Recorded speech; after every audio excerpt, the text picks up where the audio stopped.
Indian geography का first chapter से start करने जा रहे हैं। आगामी जितने भी एग्ज़ाम लगे हों, वो चाहे पुलिस का हो, आरओ का हो या पीसीएस का हो, सभी के लिए उपयोगी होगा। और आप जानते ही हैं कि ज्योग्राफी इस वक्त के जितने भी एग्ज़ाम हैं उसमें अच्छा खासा वेटेज रख रही है, तो इसके बारे में अच्छे से डिस्कस करते हैं जिससे कोई भी प्रश्न हमारा छूटने ना पाए ज्योग्राफी से। तो चलिए शुरू कर लेते हैं। हम पढ़ेंगे भारत का भूगोल, अवस्थिति के बारे में।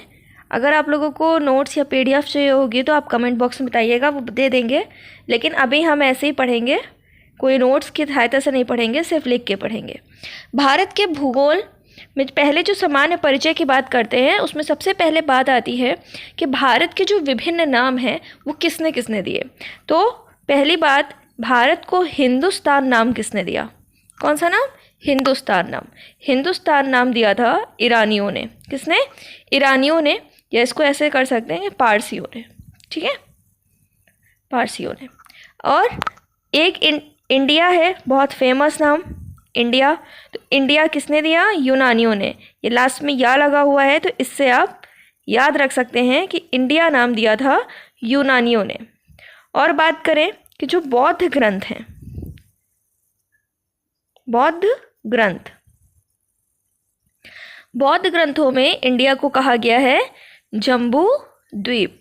क्या कहा गया है? जम्बू द्वीप। ठीक है। और जो बहुत प्रचलित नाम है वो है भारत।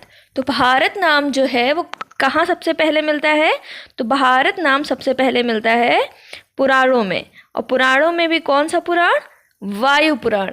ऐसा माना जाता है कि जो एक शक्तिशाली जन था, उसके जो सरदार थे भरत, उनके नाम पर पड़ा है भारत। और भारत शब्द सबसे पहले कहाँ मिलता है? पुराणों में मिलता है।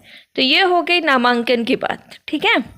अब बात करते हैं अवस्थिति और विस्तार के बारे में। ठीक है।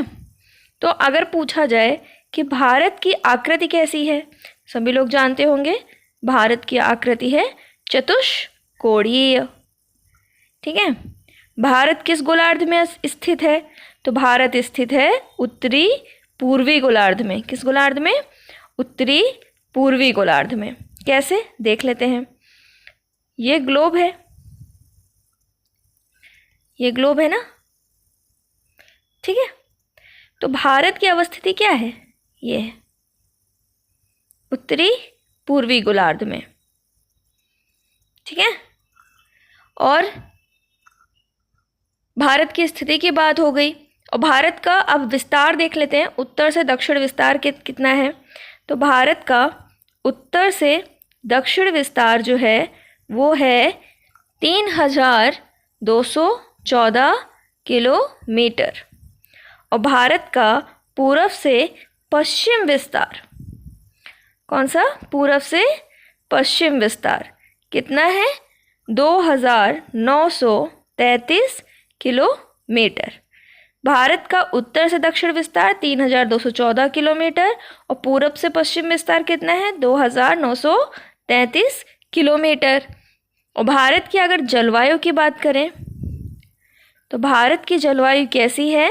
भारत की जलवायु है मानसूनी जलवायु। कैसी? मानसूनी जलवायु। ठीक है। अब आगे बढ़ते हैं। भारत का क्षेत्रफल कितना है? अगर क्षेत्रफल की बात करें तो भारत का क्षेत्रफल है 32,87,263 वर्ग किलोमीटर। कितना? 32,87,263 वर्ग किलोमीटर। अब आगे बढ़ते हैं। अब अक्षांश देख लेते हैं, भारत किन अक्षांशों पे स्थित है। तो पहले हम मैप बना लेते हैं। ठीक है। ये भारत कुछ ऐसा दिखता है ना। ठीक है। तो भारत का जो सबसे उत्तरी बिंदु है इसको किस नाम से जाना जाता है? भारत का सबसे उत्तरी बिंदु नाम से जाना जाता है इंद्रक्रॉल। किस नाम से? इंद्रक्रॉल। भारत का जो सबसे पूर्वी बिंदु है ये जाना जाता है किबिथू नाम से। किस नाम से? किबिथू। और जो सबसे पश्चिमी बिंदु है ये जाना जाता है गौर माता नाम से। ठीक है। और जो मुख्य भूमि पर स्थित, ध्यान दीजिएगा, मुख्य भूमि पर स्थित दक्षिणी बिंदु। तो मुख्य भूमि पर स्थित दक्षिणी बिंदु कहाँ है? कन्याकुमारी में है। उसका नाम क्या है? केप कमोरिन। क्या नाम है? केप कमोरिन। ठीक है। और अगर मुख्य भूमि की बात ना करें, ओवरऑल सबसे दक्षिणी बिंदु पूछ ले, तो सबसे दक्षिणी बिंदु है निकोबार द्वीप समूह में स्थित इंदिरा पॉइंट, जो कि अब डूब गया है, इंदिरा पॉइंट। ठीक है। सबसे दक्षिणी क्या है? इंदिरा पॉइंट। अब इंदिरा पॉइंट को अलग अलग नामों से जानते हैं, वो भी जान लेते हैं। इंदिरा पॉइंट को कहते हैं पिग्मेलियन पॉइंट। कौन सा पॉइंट? Pygmalion point. एक और नाम है इंदिरा पॉइंट का, वो है पार्सन पॉइंट। क्या नाम है? Parson point. अब अक्षांश देख लेते हैं, भारत किन किन अक्षांशों के मध्य फैला हुआ है। तो पहले मैप बना लेते हैं।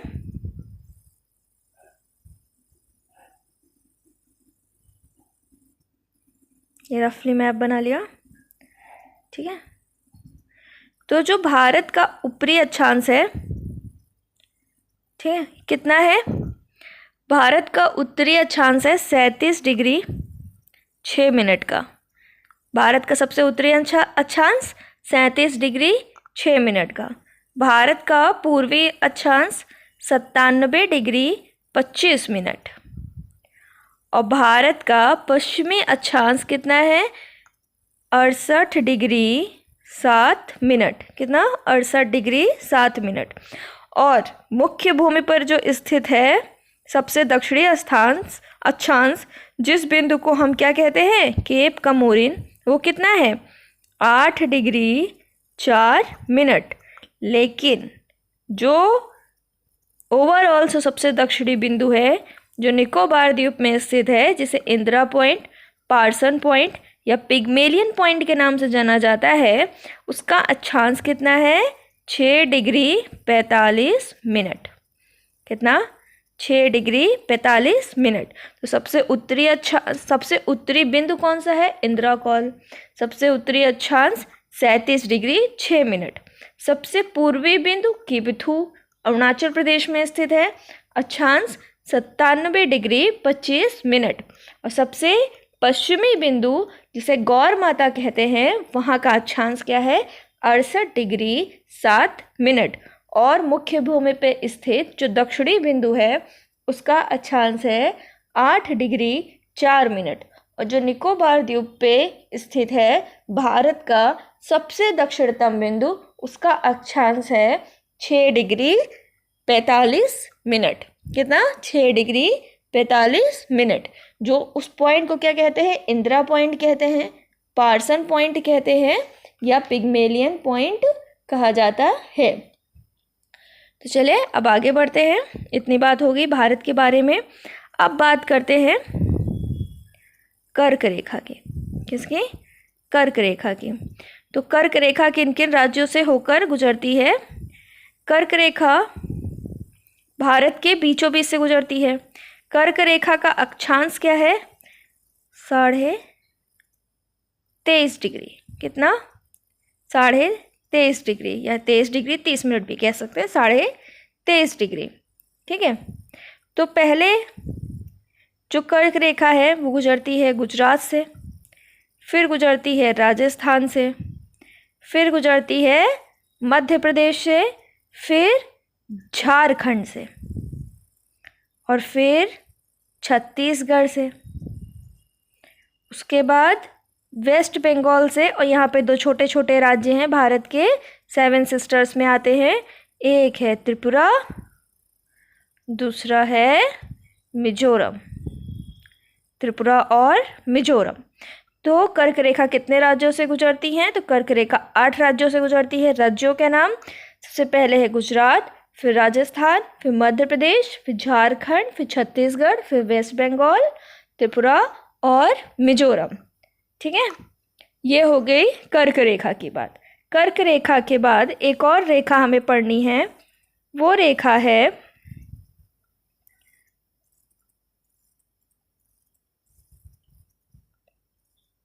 एक मिनट, वो रेखा है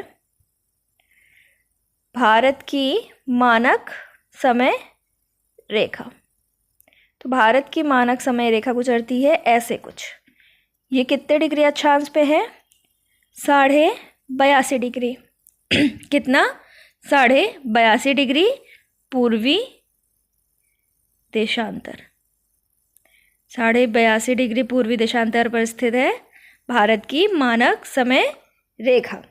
किन किन राज्यों से गुजरती है? तो सबसे पहले उत्तर प्रदेश, उत्तर प्रदेश के बाद मध्य प्रदेश, मध्य प्रदेश के बाद छत्तीसगढ़, झारखंड नहीं लिखिएगा, छत्तीसगढ़, छत्तीसगढ़ के बाद उड़ीसा, उड़ीसा के बाद आंध्र प्रदेश। कहाँ पे? आंध्र प्रदेश। तो इतने राज्यों से होकर गुजरती है। किन किन राज्यों से? यूपी, एमपी, छत्तीसगढ़, उड़ीसा और आंध्र प्रदेश। 82.5 डिग्री पूर्वी देशांतर भारत की मानक समय रेखा है। ठीक है, तो अब आगे बढ़ते हैं। ये हो गई भारत की अवस्थिति के बारे में और समय रेखा और कर्क रेखा के बारे में। अब बात करते हैं भारत की स्थलीय सीमा की। ठीक है, भारत की स्थलीय सीमा की लंबाई कितनी है? 15,200 किलोमीटर। कितनी? 15,200 किलोमीटर। जो भारत की स्थलीय सीमा है वो सबसे ज़्यादा किसके साथ मिलती है, या फिर कह सकते हैं भारत की जो स्थलीय अंतर्राष्ट्रीय सीमा है वो किस देश के साथ सबसे ज़्यादा लगती है? वो है बांग्लादेश के साथ। सबसे बड़ी बांग्लादेश के साथ और सबसे छोटी अफ़गानिस्तान के साथ।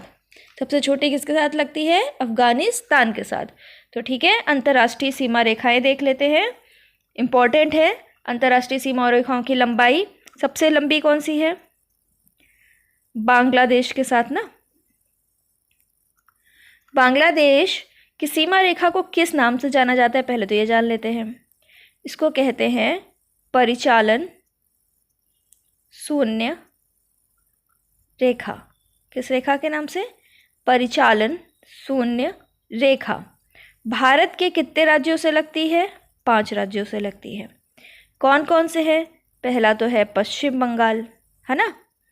फिर कौन सा है? फिर है मेघालय, मेघालय। फिर कौन सा है? त्रिपुरा। फिर मिजोरम और असम। इतने राज्यों से लगती हैं। कौन कौन से? पश्चिम बंगाल, मेघालय, त्रिपुरा, मिजोरम और असम। तो जो बांग्लादेश की सीमा रेखा है उसमें जो सबसे ज़्यादा सीमा रेखा किस राज्य से लगती है अगर पूछा जाए तो सबसे बड़ी सीमा रेखा लगती है बांग्लादेश की पश्चिम बंगाल के साथ। और पश्चिम बंगाल के बाद दूसरे सबसे ज़्यादा लगती है त्रिपुरा में। इसमें कन्फ्यूज़न हो सकता है, कुछ बच्चे असम लगा सकते हैं, लेकिन ऐसा नहीं है। पश्चिम बंगाल के साथ सबसे ज़्यादा और त्रिपुरा के साथ दूसरे नंबर पे सबसे ज़्यादा सीमा रेखा लगती है बांग्लादेश की। बांग्लादेश के बाद हम बात करते हैं चीन की। चीन के साथ जो भारत की रेखा है उसे क्या कहते हैं? मैकमोहन रेखा। ठीक है, 1913-14 में शिमला में हुई बैठक के दौरान मैकमोहन रेखा को तय किया गया था। किस सन में? 1913-14 में। ये भी 5 राज्यों से लगती है। 5 राज्य में सबसे पहला राज्य कौन सा होगा? लद्दाख, फिर हिमाचल प्रदेश, फिर उत्तराखंड, उसके बाद आता है सिक्किम। कौन सा आता है? सिक्किम। और आखिरी में अरुणाचल प्रदेश, अरुणाचल प्रदेश। तो 5 राज्य हो गए। कौन कौन से? लद्दाख, हिमाचल प्रदेश, उत्तराखंड, सिक्किम और अरुणाचल प्रदेश। और चीन के साथ भारत के किस राज्य की सबसे लंबी सीमा रेखा लगती है? तो वो राज्य है लद्दाख। किस राज्य की? लद्दाख की। ठीक है, ये हो गया चीन के साथ। तीसरे नंबर पे बात करते हैं पाकिस्तान। पाकिस्तान के साथ, पाकिस्तान के साथ भारत की सीमा रेखा कब डिसाइड हुई? तो ये डिसाइड हुई थी 1947 में। इस सीमा रेखा को किस नाम से जानते हैं? Red Cliff line. कौन सी लाइन? Red Cliff line. ठीक है। इसको भी, यह भी 5 राज्यों से लगती है। 5 राज्यों में सबसे पहला है लद्दाख, उसके बाद है जम्मू एंड कश्मीर, उसके बाद पंजाब, पंजाब के बाद राजस्थान, और राजस्थान के बाद गुजरात। रेड क्लिफ लाइन 5 राज्यों से, लद्दाख, जम्मू कश्मीर, पंजाब, राजस्थान और गुजरात। तो ये हो गई पाकिस्तान के साथ। अब बात करते हैं नेक्स्ट देश की, नेपाल। नेपाल के साथ भारत के कितने राज्यों की सीमा रेखा लगती है? तो ये भी हैं 5 राज्य। कितने? 5 राज्य। जो नेपाल के साथ सीमा रेखा लगती है इसको भी कहते हैं रेड क्लिफ लाइन। कौन सी लाइन? रेड क्लिफ लाइन, इसको भी कहते हैं। ठीक है। तो 5 राज्य कौन कौन से हैं जो नेपाल के साथ लगते हैं? तो सबसे पहले तो लगता है उत्तराखंड, उसके बाद लगता है यूपी, फिर लगता है बिहार, और फिर लगता है सिक्किम, और सिक्किम के बाद लगता है वेस्ट बंगाल। वेस्ट बंगाल, ठीक है, वेस्ट बंगाल भी लगता है नेपाल से। तो कितने राज्य लगते हैं? 5। कौन कौन से? उत्तराखंड, उत्तर प्रदेश, बिहार, सिक्किम और पश्चिम बंगाल। नेपाल से हो गया। अब बात करते हैं म्यांमार से। म्यांमार से 1826 में यानडूब की संधि, किसकी? यानडूब की संधि द्वारा म्यांमार के साथ सीमा रेखा का पहली बार निर्धारण किया गया था। ठीक है। इसको इंडो बर्मा बैरियर के नाम से जाना जाता है। और कितने राज्यों से लगती है? 4 राज्यों से। 4 राज्य कौन कौन से हैं म्यांमार के साथ जो सीमा रेखा बनाते हैं? अरुणाचल प्रदेश, फिर नागालैंड, उसके बाद अरुणाचल प्रदेश, नागालैंड, त्रिपुरा और मिजोरम। माफ़ करिएगा, यहाँ पे त्रिपुरा नहीं होगा, त्रिपुरा नहीं होगा। त्रिपुरा की जगह जो होगा वो है मेघालय। कौन सा? मेघालय। माफ़ करिएगा, त्रिपुरा नहीं होगा, मेघालय होगा। तो म्यांमार के साथ 4 लगती हैं, 4 राज्यों की सीमाएं। कौन कौन सी? अरुणाचल प्रदेश, नागालैंड, मेघालय और मिजोरम। उसके बाद अगला देश जिसके साथ भारत की सीमा लगती है वो है भूटान। भूटान की राष्ट्रीय आय की माप कैसे होती है? लोगों की खुशहाली के आधार पर। इसकी भी 4 राज्यों से सीमा रेखा लगती है। तो पहला राज्य हो गया वेस्ट बंगाल, भूटान से लगती है वेस्ट बंगाल की, फिर लगती है सिक्किम की, उसके बाद लगती है असम, और लास्ट में अरुणाचल प्रदेश की। कितने राज्यों से लगती है? 4 राज्यों से। कौन कौन से? वेस्ट बंगाल, सिक्किम, असम और अरुणाचल प्रदेश। एक लास्ट में डिस्कस करना है जिसकी सीमा रेखा सबसे कम लगती है भारत के साथ, वो है अफगानिस्तान। ठीक है। कौन सा? अफगानिस्तान। इसके साथ जो सीमा रेखा रखती है उसका नाम है डूरंड लाइन। क्या नाम है? Durand line. 1896 में डिसाइड हुई थी डूरंड लाइन। एक राज्य से इसकी सीमा रेखा लगती है, वो है लद्दाख। किसके साथ? लद्दाख। और टोटल जो अंतर्राष्ट्रीय स्थलीय भूमि की अंतर्राष्ट्रीय सीमाएं लगती हैं वो कितना है? कितनी लंबाई है? 15,200 किलोमीटर। ठीक है। अब ये हो गई स्थलीय सीमा। अब जल्दी से डिसाइड पढ़ लेते हैं। जलीय सीमा। जलीय सीमा। भारत में कोस्टल राज्यों की संख्या कितनी है? भारत में कोस्टल राज्यों की संख्या है 9। कौन कौन से हैं? गुजरात, महाराष्ट्र, गोवा, कर्नाटक, केरल, तमिलनाडु, आंध्र प्रदेश और उड़ीसा, और एक लास्ट में वेस्ट बंगाल। द्वीपों की बात नहीं हो रही है, तटीय राज्यों की बात हो रही है। किसकी? तटीय राज्यों की। कितने राज्य? 9 राज्य। कौन कौन से? गुजरात, महाराष्ट्र, गोवा, कर्नाटक, केरल, तमिलनाडु, आंध्र प्रदेश, उड़ीसा और वेस्ट बंगाल। इसी वक्त हम ये जान लेते हैं कि सबसे बड़ी सीमा रेखा जो समुद्र से लगती है किस राज्य की है? वो राज्य है गुजरात। ठीक है। लेकिन अगर राज्य और केंद्र शासित प्रदेश दोनों मिलाकर पूछता है तो सबसे बड़ी जो सीमा रेखा है, सबसे बड़ी जो सीमा रेखा जो जलीय क्षेत्र से लगती है वो है अंडमान और निकोबार की। किसकी? अंडमान और निकोबार की। तब गुजरात दूसरे नंबर पर आएगा। लेकिन सिर्फ अगर राज्यों की बात कर रहे हैं तो गुजरात पहले नंबर पे आएगा। सबसे बड़ी सीमा रेखा है जलीय सीमा रेखा गुजरात की।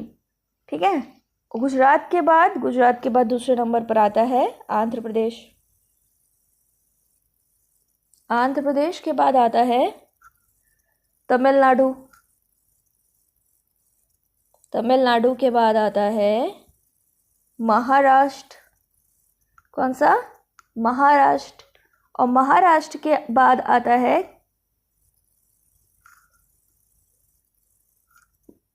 महाराष्ट्र के बाद जो आएगा वो है केरला। महाराष्ट्र के बाद आता है केरला। केरला के बाद आती है उड़ीसा। आपको शुरुआत के कुछ याद रखने हैं। गुजरात, आंध्र प्रदेश, तमिलनाडु, महाराष्ट्र। 4 जरूर याद रखिएगा। गुजरात, आंध्र प्रदेश, तमिलनाडु और महाराष्ट्र। GATM। गुजरात, आंध्र प्रदेश, तमिलनाडु, महाराष्ट्र। ठीक है। और अगर केंद्र शासित प्रदेशों को भी लगा दे तो सबसे बड़ी अंडमान और निकोबार की। उसके बाद आता है गुजरात, आंध्र प्रदेश, तमिलनाडु और महाराष्ट्र। तो ये हो गई हमारी स्थलीय सीमा। अगर पूछा जाए स्थलीय सीमा की लंबाई कितनी है तो तटीय सीमा की लंबाई है 7516.6। एक बार नज़र में रहेगा तो अगर आ भी गया क्वेश्चन तो आप कर ले जाएंगे। इसमें जो 7516.6 किलोमीटर है ना, वो द्वीपों समेत तटीय सीमा रेखा है। क्या है? इसमें द्वीप सम्मिलित है। ठीक है। और अगर द्वीप हटा दें, मुख्य भूमि की बात करें तो वो है 6100 किलोमीटर। ज़्यादा रटना नहीं है, इसको बस ध्यान में रखिए। अगर द्वीप हटा दे तो 6100, द्वीप मिला लें तो 7516.6 किलोमीटर। ठीक है। तो ये हो गया सीमा के बारे में।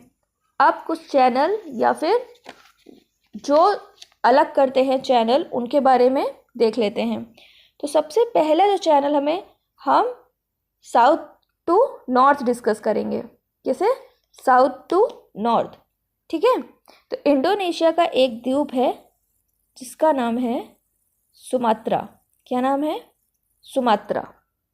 और यहाँ पे है निकोबार द्वीप। ठीक है।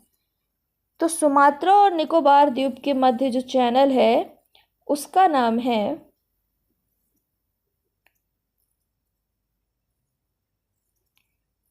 वो है ग्रेट चैनल। ये निकोबार है, ये सुमात्रा है। सुमात्रा और उसके बीच क्या है? ग्रेट चैनल है। अब थोड़ा ऊपर बढ़ते हैं, ग्रेट चैनल से ऊपर। अब उसके बाद है जो कार निकोबार है और जो अंडमान है। कौन सा अंडमान? छोटा अंडमान। यहाँ पे कौन सा अंडमान है? छोटा अंडमान। और ये क्या है? कार निकोबार है। इसके मध्य जो चैनल है उसका नाम है 10 डिग्री चैनल। क्या नाम है? 10 डिग्री चैनल। ठीक है, क्या नाम है? 10 डिग्री चैनल। अब उसके बाद बात करेंगे इधर पश्चिम साइड वालों की, द्वीपों की। पश्चिम साइड में जो मालदीव है, कौन सा? मालदीव और मिनिकॉय। यहाँ पे है मालदीव, यहाँ पे है मिनिकॉय। इनके बीच है 8 डिग्री चैनल। कौन सा? 8 डिग्री चैनल। और मिनिकॉय और लक्षद्वीप के बीच है 9 डिग्री चैनल। ठीक है, तो 8 डिग्री चैनल है मालदीव और मिनिकॉय के बीच में, और मिनिकॉय और लक्षद्वीप के बीच में है 9 डिग्री चैनल। लघु अंडमान और कार निकोबार के बीच में है 10 डिग्री चैनल, और जो ग्रेट निकोबार है और जो इंडोनेशिया का द्वीप सुमात्रा है उसके बीच में है ग्रेट चैनल। कौन सा? Great channel. तो ये हो गया, हमने कुछ बात कर ली चैनल के बारे में। कुछ और इम्पोर्टेंट हैं, जैसे तमिलनाडु और ये श्रीलंका। ठीक है, तमिलनाडु और श्रीलंका के मध्य है पाक स्ट्रेट, या कह सकते हैं पाक चैनल, पाक स्ट्रेट। ठीक है, और जो लघु अंडमान हमने देखा था और दक्षिणी अंडमान के बीच है, लघु अंडमान और दक्षिणी अंडमान के बीच है डंकन पास। क्या? Duncan pass. लघु अंडमान और किसके बीच? दक्षिणी अंडमान के बीच। अंडमान निकोबार और म्यांमार के बीच कौन सा स्ट्रेट है? तो वो उसको कहते हैं कोको स्ट्रेट। जो म्यांमार है और जो अंडमान निकोबार है उसके बीच में जो स्ट्रेट है उसको कहते हैं कोको स्ट्रेट। ठीक है, कोको स्ट्रेट। अब ये हो गई स्ट्रेट्स की बातें। और आज एक चीज़ और पढ़ लेते हैं कि जो भारत में जो विदेशियों के अधीन जो क्षेत्र रहे हैं वो कौन कौन से थे। तो पहली बात हम पढ़ते हैं पुर्तगालियों के बारे में। पुर्तगाल ने किन किन क्षेत्रों पर अधिकार किया? एक है दादर नगर हवेली, ठीक है, दूसरा है गोवा, दादर नगर हवेली और दमन और दीव दोनों, और दूसरा है गोवा। पुर्तगाल के बाद आता है पौंडीचेरी। पौंडीचेरी ने किन किन क्षेत्रों पर अधिकार किया? तो पौंडीचेरी ने, जो इस वक्त पौंडीचेरी में 4 क्षेत्र शामिल हैं वो, और चंद्रनगर। कौन कौन से? चंद्रनगर। और जो इस समय पौंडीचेरी में 4 क्षेत्र शामिल हैं वो कौन कौन से हैं? माहे, यमन, कराईकल और खुद पुदुचेरी। ये पूछा जा सकता है कि जो वर्तमान में पुदुचेरी के 4 क्षेत्र हैं कहाँ कहाँ स्थित है, किन किन राज्यों में स्थित है? अलग अलग राज्यों में स्थित है, और कुल मिलाकर उसको पौंडीचेरी कहा जाता है। तो माहे स्थित है केरल में, और यमन स्थित है, सॉरी माफ करेगा, यनम, यमन तो कंट्री है, यनम स्थित है आंध्र प्रदेश में, कराईकल स्थित है तमिलनाडु में, और पुदुचेरी तो अलग से है ही। ठीक है, तो माहे केरल में, यनम आंध्र प्रदेश में, कराईकल तमिलनाडु में, और पुदुचेरी तो है ही। ये सब पौंडीचेरी के भाग रहे हैं। पुर्तगाल में दादर नगर हवेली, दमन एंड दीव और गोवा रहा है। तो आज के लिए इतना ही रखते हैं, कल दूसरे चैप्टर के साथ शुरू करेंगे। दूसरा चैप्टर है भारत की भूगर्भिक संरचना। क्या चैप्टर है? भारत की भूगर्भिक संरचना। तो कल इसके साथ शुरू करेंगे।